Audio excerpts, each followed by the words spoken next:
Item Number SCP-2919. Special Containment Procedures. SCP-2919 is to be contained within Provisional Site 31. SCP-2919-1 instances are to be monitored at all times for changes in behavior. Interaction with SCP-2919-1 instances must be approved by personnel with Level 3-2919 clearance. Minovsky space-time monitors are to be set up around SCP-2919 and Provisional Site 31 and will monitor any gravitational distortions within an area of 1 kilometer. These are to be routinely checked and repaired. If a major spatial distortion occurs, personnel at Provisional Site 31 are to follow Protocol Eureka 4, detailed in Document 2919-E4. Non-Foundation personnel who discover SCP-2919 or Provisional Site 31 are to be administered Class A amnestics. Description: SCP-2919 is a large abandoned factory located in Norrbotten County, Sweden. SCP-2919 is not accessible by road or footpath. It is believed that SCP-2919 was constructed at some point during the 1960s to 1980s, based on the architectural style and apparent age of the building. A black and white mural has been painted on the eastern wall, to the right of what is presumed to be the facility's main entrance. The mural depicts an authoritarian figure in its center. Men and women believed to represent scientists and engineers are on the left side, and instances of 2919-1 are on the right. All of them are saluting. The background resembles the flag of the Kalmar Union. Footnote 1. The Kalmar Union was a union of the kingdoms of Denmark, Sweden, including Finland, and Norway, including Norway's overseas territories. The union lasted from 1397 to 1523. End footnote. On a wall opposite of the mural, there is a red text reading Suoja kansamme. Footnote 2. This translates to protect our people in English. The original text was written in Finnish. End footnote. The function SCP-2919 served when it was in use is unknown. SCP-2919-1 instances are Caucasian males of varying height and apparent biological age. Each instance wears a white metal helmet that extends to cover the shoulders and upper chest. A cylinder approximately 1 meter in length with a rounded end protrudes from the middle of the front of the helmet.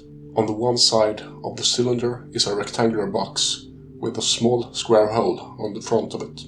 On the upper half of the helmet's back is a similar cylinder that is roughly 0.5 meters long. Each instance is clad in a long-sleeved shirt, trousers, and a belt.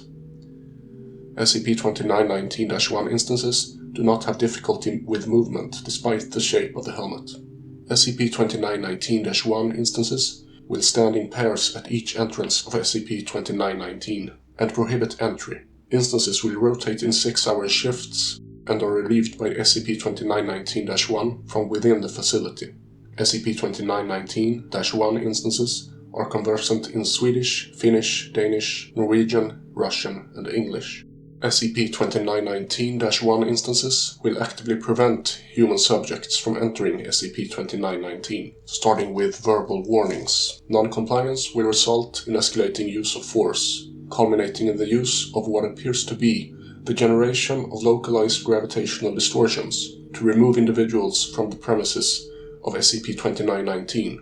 The distortions can be generated within a radius of 4 meters around the instance. SCP-2919-1 instances will also use said gravitational distortions as a form of self-defense via physically repelling attackers and deflecting or neutralizing projectiles fired in its direction. Current observations have shown them not to be hostile without provocation.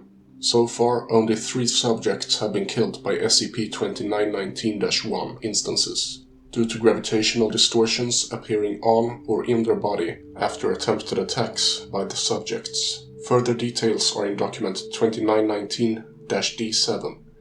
This is believed to be caused by attempts by the SCP-2919-1 instances to relocate the subjects and was unintentional.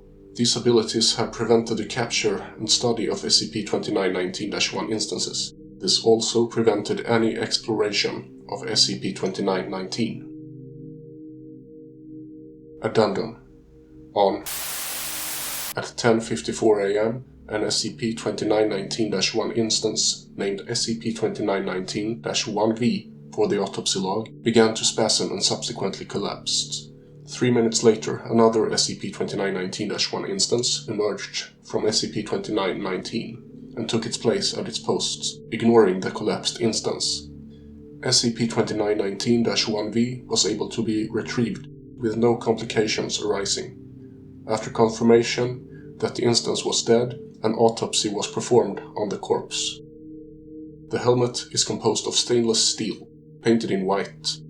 The helmet contained differentiated biological tissue and organs connected to multiple electronic components, grafted to a series of metal struts. In the center of the helmet is a brain, which many of the electronic components are connected to. It is currently unknown what purpose the organs served. It is theorized that they were able to generate an alternating current of a constant voltage to power the electronic components and process glucose and other nutrients for the body via. The helmet is connected to the rest of the body's skeletal system and cannot be removed without causing a collapse of the spine and chest.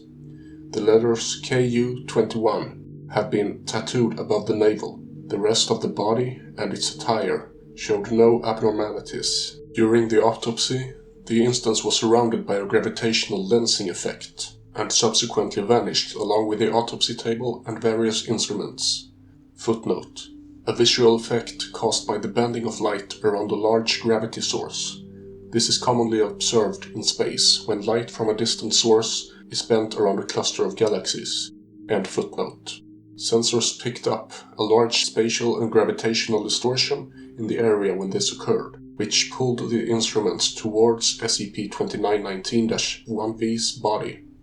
A hole was reported appearing in the lens, which led to a dark gray area. The body and the equipment have not been found.